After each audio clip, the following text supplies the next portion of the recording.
Welcome back to our new unit 12, input output relationship or production function.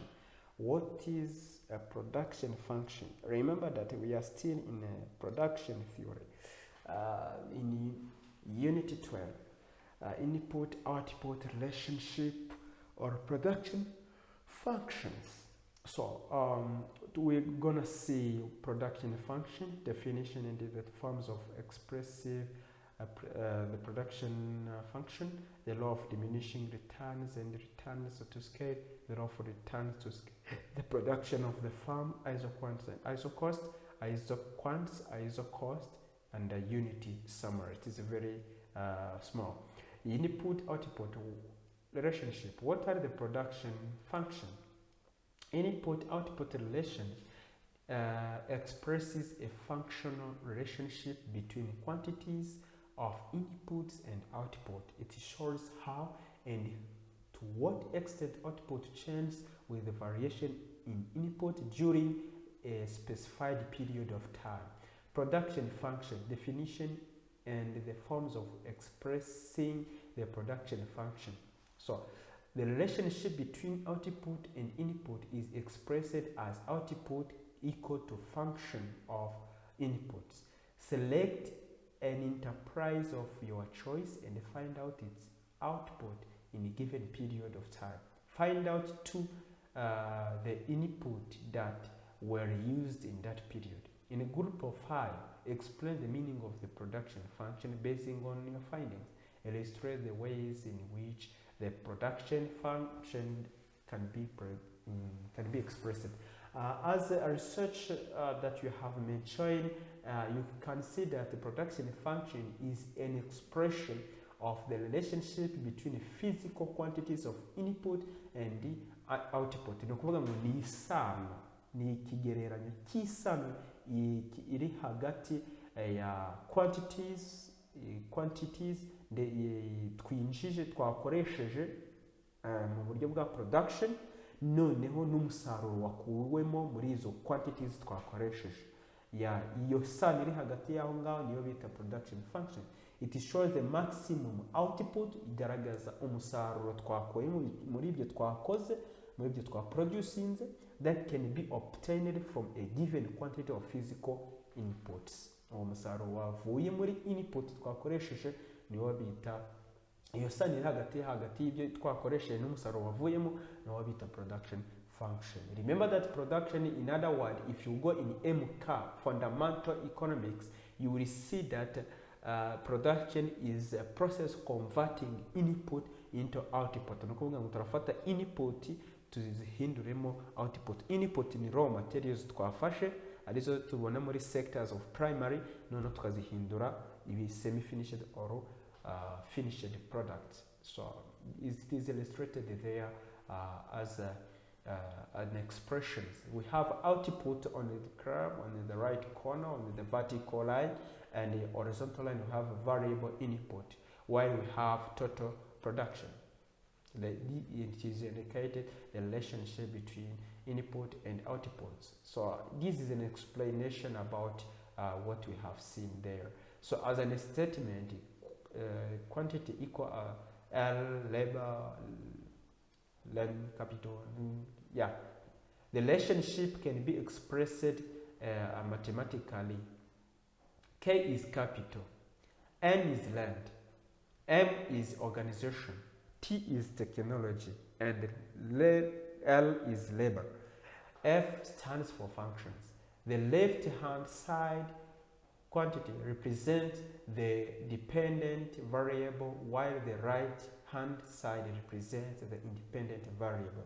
Thus, the output is the dependent variable, while input is the independent variables. B, as an equation, y equal a plus bx, where y is output, a and b are constant, and x is variable input. C, as a graph, using graph can be represented as a follow. It is like that where we have a total product and the labor. So the above mentioned are forms in which the production function can be expressed. However, it is important to note that the standard economic assumption which affect the shape of the production function is the law of diminishing returns. Yes, the law of diminishing returns, it is important to note that the standard economic assumption which affect the shape of the production is what we call law of diminishing returns. The law of diminishing returns and return to scales. So the law of diminishing returns states that as more of variable input X is added to a fixed factor, total output increases at increasing rate and later decreases at a decreasing rate until a point is reached where additional quantities of input X will yield diminishing imaginary terms, assuming all other factors remain constant. This law is also called the law of variable proportions. Kuvuga ngo uko wongeyeho input imwe kuri fixed factor, kuzo factors twa dufite iri fixed, ukongeraho unit X runaka byanga byakunda umusaruro uriyongera. Yeah. Assumptions of the law of diminishing returns. Existence of 4 variable factors of production and the other factors are constant. All units of the variable factors are homogeneous. The price of the product is given and constant. It assumes that a short-run period. It assumes that technology is constant. It is possible to change the proportion in which various inputs are combined. A law of return to scale. The law of return to scale is an expression of the relationship between output and the scale of input in the long run when all inputs are increased in the same proportion. Returns to scale in physical or money terms can be of 3 types. There are 3 types of physical money term or return to scale. We have constant return to scale. This is a situation where an increase in input results in exactly proportional increase in output. Ni kuvuga ngo increase in input, it will rate exactly increase in output. That is what we call constant return to scale. While increasing return to scale, this is the situation where an increase in input results in more than a proportional increase in output. To mean that when the increase in input results in more than proportional increase in output. So under decreasing return to scale, when input double, output less than double. Output increases at a decreasing rate. Yeah, that is what we call decreasing return to scale, where there is a situation where an increase in the input results in less than a proportional increase in output. So assumption of the law, it assumes that all factors are variable.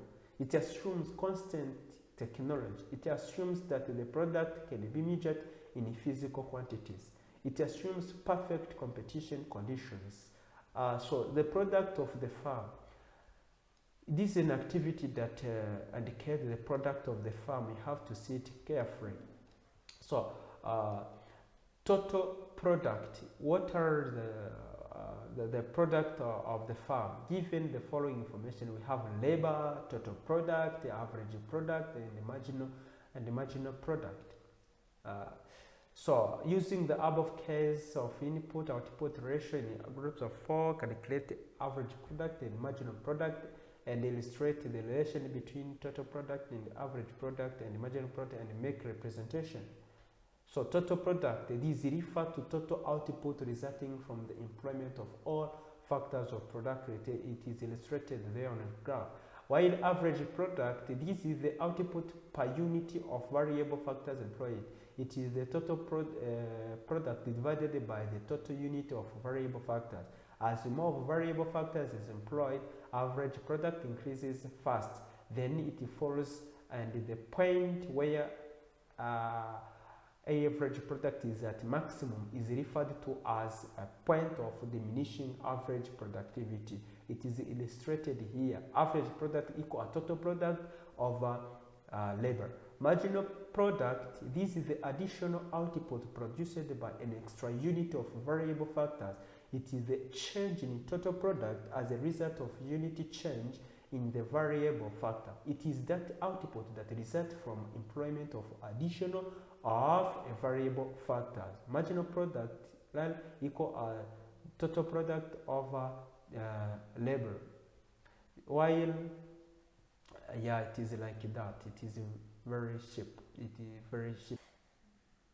It is illustrated on this graph as a marginal product. The production function, marginal product, and average product schedule.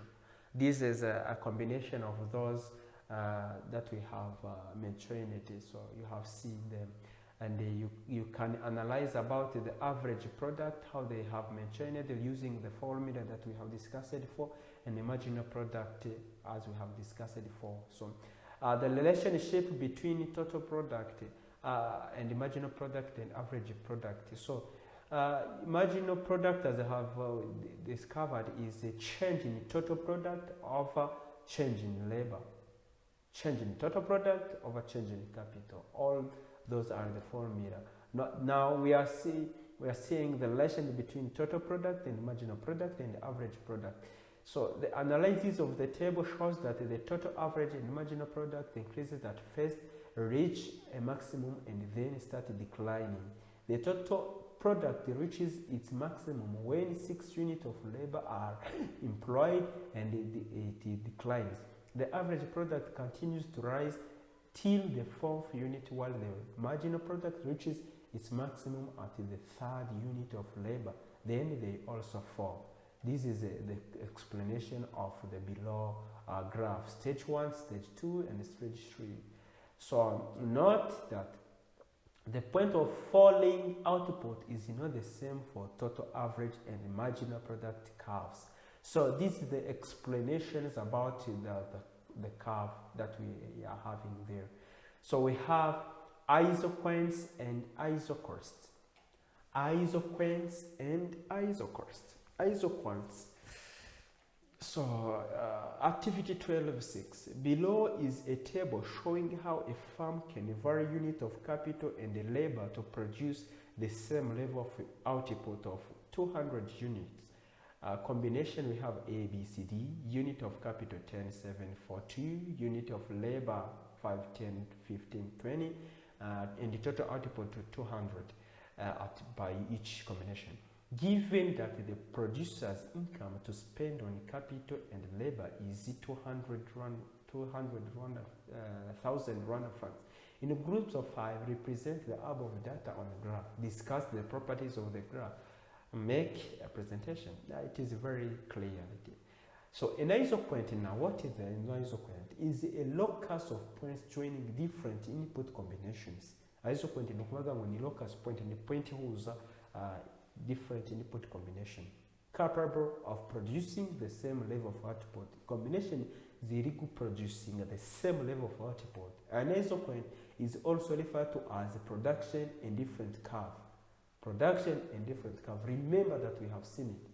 The slope of isoquant is known as the marginal rate of technical substitution. Marginal rate of substitution is the slope of an isoquant, since it shows the rate at which one input is substituted for another while maintaining the same level of output. It can be illustrated from the hypothetical isoquant schedule below. Hypothetical isoquant schedule, this is an example that they have mentioned and in its graph. So this is an isoquant now. As you are looking, it is curved. It is what called isoquant because it shows the combination. It shows the combination of two different combinations. Locus point that shows different input combinations that are capable of producing the same level of output is what we call isoquant. That line, as we are looking at the graph, is what we call isoquant. So properties of isoquant: we have isoquant are negatively inclined. Isoquant lying above and to the right of another represent a higher output level. No two isoquant can intersect each other. That is the point of intersection. Combination would bear less and more output at the same time, which is not possible. In between two isoquants, there can be a number of isoquants showing values level of output. No isoquant can touch either axis. Each isoquant is convex to the origin. It cannot touch the origin. So isocost now. An isocost is a line of point joining different input combinations. Is a line of point joining different input combinations which exhausts the producer's income. It represents the different combination of two inputs that a firm can buy for a given sum of money at the given price of each input. Isocosts are straight lines because factors' prices remain the same whatever the outlay of the firm on the two factors. These are examples. Labor price equal 20,000 Rwanda francs, while capital price equal 10,000 Rwanda francs. You can see at labor is 086420041. So those ones exhaust as you are looking labor, the price of labor, and capital price. Capital price is less than labor price. So it is illustrated here on graph. Isocost curve. The isocost curve represents the locus of all combination of the two factors input, which result from the same total cost. If, for example, the unit cost of labor is W and the unit cost of capital is K, is R, then the total cost is the W, total cost equal to WL plus RK as illustrated on the graph. It is isoquant mwibuke yuko ni convex, while isocost is a straight line. So the firm will be in equilibrium when the highest isoquant curve becomes tangent to the isocost, to mean that at point E is the equilibrium position of the firm. So is defined as the level of maximum output subject to the cost constraint. This point is also showing where the isoquant curve is tangent to the isocost. So the point of tangents represent the least cost combination of the two factors for producing a given output. So this is an example of the graph that's showing how it is a tangent, how it is equilibrium. So as remember, producers should not compromise standard and the quality of goods as they try to increase the farm's product. Yeah, that is like a remembrance. But remember that if all points of tangents like L, M, and N are joined, according to this graph, are joined by a line, that is joining line is known as the expansion path or the output factor curve. It shows how the proportion of the two factors used might be changed at the farm as the farm expands. So as a unit summary, because we are covering the unity, the production functions, we have seen them. We have seen the planning period, that is the short run period. We have seen product of the farm were also discussed, the total product. We have discussed about the average product, marginal product, that is the additional output got by the employing an extra unit of variable factors. So as an assessment now, what is meant by the production function? We'll describe the different forms in which the production function can be expressed, define the terms total product, explain the relationship between total product, list the assumption of law of diminishing returns, state the law of diminishing returns, distinguish between constant returns to scale, distinguish between isoquant and isocost, explain the properties of isoquant. So thank you very much. This will help you to understand whether you have understood the unit, whether you have more understandable. So thank you very much. Remember to share, give subscribe, and give a comment. If you have any question, ask about the unit that we have covered. Thank you very much. I am still by name of Sundaya Majerokara, your teacher. Now we shall be together in another unit. Thank you very much.